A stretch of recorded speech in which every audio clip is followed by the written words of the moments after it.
Seringkali, kita berpikir iman yang besar itu hanya dimiliki oleh tokoh-tokoh religius atau mereka yang sudah lama di gereja. Kita mungkin merasa, iman saya kan biasa saja, atau saya ini bukan siapa-siapa. Tapi, bagaimana jika saya katakan bahwa iman paling luar biasa justru bisa ditemukan pada orang yang paling tak terduga, bahkan orang yang secara lahiriah, asing, bagi kita? Ini mungkin terdengar kontroversial, tapi mari kita lihat buktinya.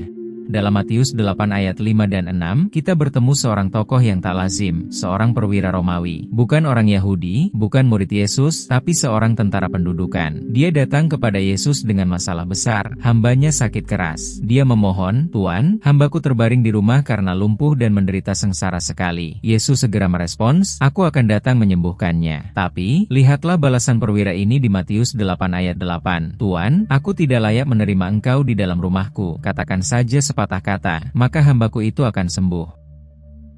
Bagaimana reaksi Yesus? Di Matius 8 ayat 10, Alkitab mencatat, setelah mendengar hal itu, Yesus heran dan berkata kepada mereka yang mengikutinya, "Aku berkata kepadamu, sesungguhnya iman sebesar ini tidak pernah aku jumpai pada seorang pun di antara orang Israel." Yesus, Sang Putra Allah, heran, kagum. Dia tidak melihat gelar, bukan agama, bukan status sosial. Dia melihat iman yang murni, iman yang percaya sepenuhnya, bahkan pada orang yang dianggap asing.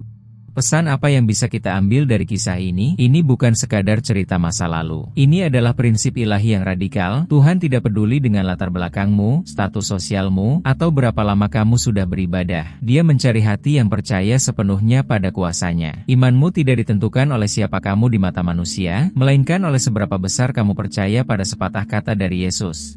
Jadi, jika saat ini kamu merasa asing atau imanmu kecil, jangan biarkan itu menghentikanmu. Justru, mungkin disitulah potensi imanmu yang paling besar. Tuhan tidak cari gelar, Dia cari iman yang berani percaya, bahkan ketika itu terlihat gila di mata dunia. Apakah kamu siap memiliki iman yang membuat Yesus pun heran?